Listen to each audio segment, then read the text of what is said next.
I was completely prepared until Jared said we were making this fun, and I have to kind of change my presentation a little bit. So I apologize ahead of time if I fail that expectation, but I'll do my best.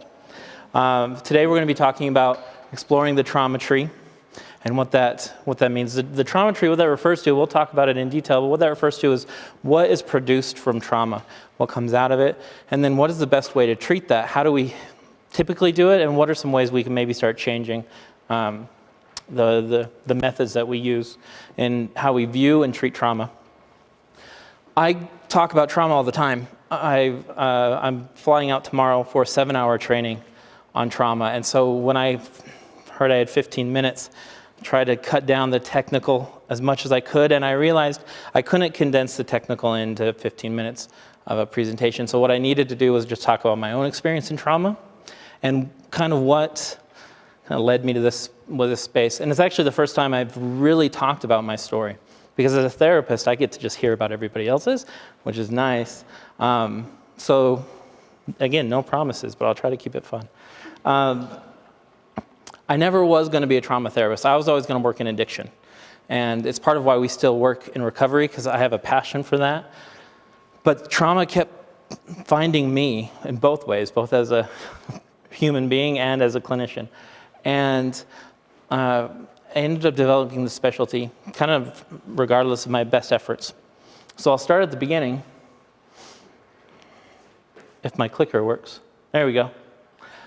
Beginning, I was a cute kid, right? So we'll just sit and look at that for a few minutes. And then behind all that, though, a lot was going on. Because really, the 80s was traumatic for everyone. And all you really need to say is, what kind of parents would dress their kids like that? And you get a little bit of background on my story and my history. Behind the smiles and the cute pictures, there was a lot going on. From about that young age there up until, oh boy, last week. Home life was really chaotic. Parents split up really early, but not only that, because I know a lot of people experience that. But there was a lot of abuse in the home. And chaotic relationships kind of frequently going on. And what we know about trauma is childhood trauma leads to complications with adults. If you are familiar with the ACEs study, the adverse childhood experiences or events, they tracked certain experiences that children go through and then see what kind of outcomes they have later in life. And ACEs have been linked to behavioral problems, increases in high-risk sexual behavior, substance abuse, and acting out. They're linked to health problems. 4 or more ACEs indicate an increased risk for heart disease, cancer, stroke, diabetes, even Alzheimer's. And these are some of the leading causes of death in adults today, and only 4 ACEs leads to that. Sometimes people make the argument, well, you know, if you're using substances because of trauma, then that's going to increase your risk for some of these other problems. The studies show that standalone trauma leads to these sort of physical health conditions. And then emotional problems. Aside from PTSD, trauma does not have to equal PTSD. When I'm talking about trauma, I'm not talking about PTSD specifically. I'm talking about the traumatic events. And in that, there's an increase of suicidal behaviors, episodes, depression, sleep problems, all the things that we need to stay emotionally regulated is disrupted among children who have a history of traumatic experiences in their life. So this is our trauma tree. And when there's childhood experiences of abuse of any kind, either emotional, sexual, or physical, loss, divorced parents, death of a parent or a loved one, neglect, these begin to produce other things in life. These are the roots of the tree, but we don't see that going on. What we see comes out in other ways. And the first time I saw a therapist was because I kept getting kicked out of class. I know, it's surprising for those who know me because I'm such a good kid otherwise. But in school, it was mostly disruption. I had a hard time sitting still and being with myself. There's a lot of research now that shows that ADHD is actually often being misdiagnosed as trauma experiences and trauma response, or even PTSD. Because the mind doesn't want to sit still and stop, because when it does, it thinks about everything going on at home, and it thinks about all the problems that are happening, and it thinks about how unsafe it might be, or it's hypervigilant on where all the exits are. So the mind is constantly going, and I had a hard time sitting still, especially in Miss Parkinson's science class. So she kicked me out quite a bit. That was the first time I ever saw a therapist, and nobody said what's going on at home to produce this kid continually coming to class. And this was kind of at the height where things were starting to get bad, and I was right in front of the system and nobody noticed. Then it led to depression. So my family kind of fell apart at about 16, and I actually moved away to the UK and was taken out of my home, new culture, new environment, saw a therapist there, and I was actually really proud of myself. I did 4 sessions. He told me I was totally fine and took me out to lunch. So that was cool too. I got free lunch, except for if you've had British food, it's not really that great. But this is one of the things that waters the trauma tree. Shame, guilt, stigma, our desire to keep it down, nothing's wrong. See, we pretend that that we got it all figured out. And then as we do that, the roots get deeper, the tree gets stronger. So then it was substance use. Because the drinking age in the UK is 18, but if you're 16 and you don't create any problems, you're fine to do whatever you want. And so I was able to go to the bars with all the adults, all my friends would go and hang out, and then for a 16-year-old who can put away probably better than most college kids at the time, started creating more and more problems. I obviously wasn't doing well in school at that point. Life was getting pretty bad, and I decided I couldn't live in the UK because of the direction it was going and what was kind of being produced from it. So I left there because I thought, Utah doesn't have substance use problems. I'd lived here for a couple years. I wasn't old enough to drink in Utah yet, so I should have been fine, right? But apparently you can still find alcohol even if you're not 21. You begin to experience problems with avoidance, anxiety. Then, because back in Utah, I found a therapist and started seeing him for anxiety.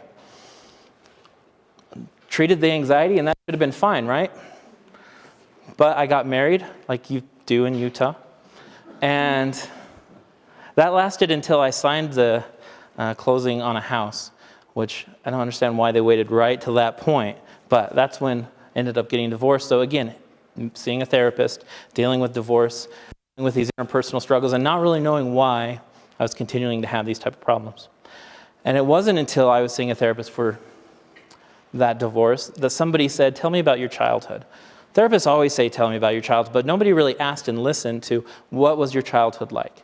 And they didn't make the connection to growing up in a chaotic environment and creating chaos in your environment as an adult. And I had to look at that connection and go, I'm just repeating exactly what I grew up with. Just continually creating chaos. I don't know how to feel comfortable in safety, so I'm working myself to death. In college, I always had a full-time schedule, full-time job, and occasionally part-time jobs, as well as trying to manage everything else in life. I never slowed down and I never stopped because that felt uncomfortable. So I kept the chaos constantly going, which then leads to health problems. And I remember there was a winter not too long ago where I started getting sick and I started getting these infections that wouldn't go away no matter what I was using to treat it until the antibiotics were making me sick. And I learned that I was having an autoimmune reaction caused by stress, and I couldn't get better because of the amount of chaos and trauma I was living in. So then I started dealing with the roots of this issue and actually dealing with trauma. And when I did my EMDR training, we're supposed to do like a practice with the group, and I thought, I know what I'll do. I'll do like this easy, like my dad got mad at me one day, right? I sat down, I did the movement, and my mind went right back to one of the most traumatic things I could remember, and I went, I'm not doing this. And I walked out, I said, I'm not doing training anymore. And I spent the next 2 weeks in therapy talking about how if I'm going to do EMDR, I have to deal with my crap because I can't even sit in a training without it coming up. So I started dealing with my crap. And as we do that, as we start to engage in the therapeutic process, what happens is some of these other leaves of the trauma tree can start going away. When we start dealing with the roots, the substance use, the depression can be replaced by coping. Optimism. I'm generally an optimistic and happy person, but I was finding myself in some of the darkest depths I can imagine, and had to pull myself back up to that person I knew that I was. Stop avoiding things and facing the problems. Rather than avoidance, creating connection. And we all know connection is one of the roots of recovery, not just substances, but mental health. And it was why I insisted that our name be Stepstone Connect as a company, because we had to focus on connection being a part of what we did and what recovery is about. Start losing the anxiety, creating mindfulness, being in the moment. It's amazing to be okay with being in the moment. Like, we talk about that like it's simple, but what it really means to be okay with being right now. Let go of the loss. Create support in its place. Let go of the abuse. Find forgiveness, the neglect. And find purpose and meaning. And this is what post-traumatic growth comes from, and why I titled this My Journey to Post-Traumatic Growth, not through post-traumatic stress. We need to go beyond just diagnoses and say, though, this is post-traumatic stress or some sort of disorder.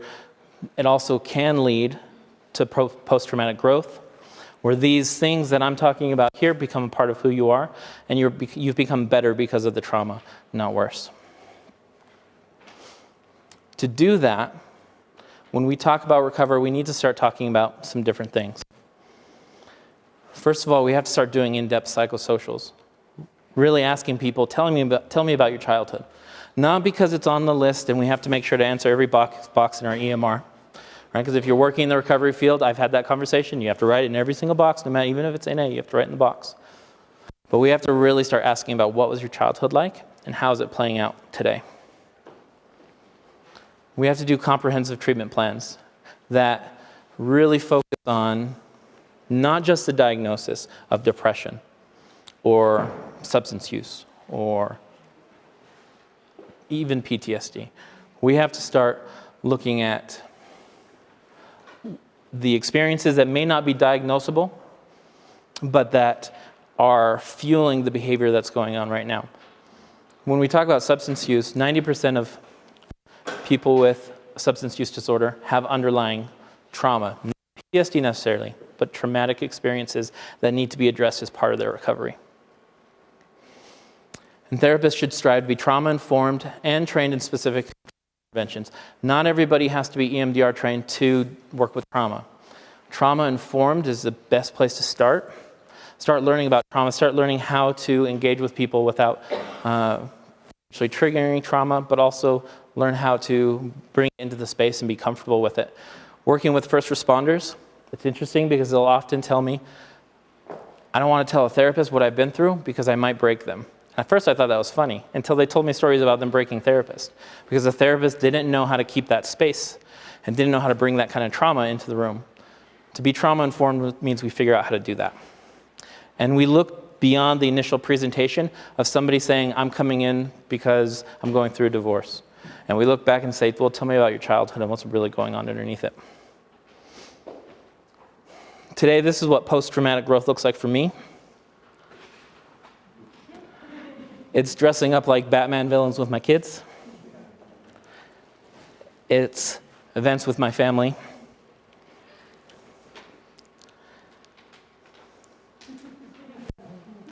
And it's a chance to do something different. Most importantly, what post-traumatic growth has given me is the opportunity to work with people on their own trauma and provide purpose and meaning to what I've been through, what I've learned, and what I can continue to provide. So, thank you.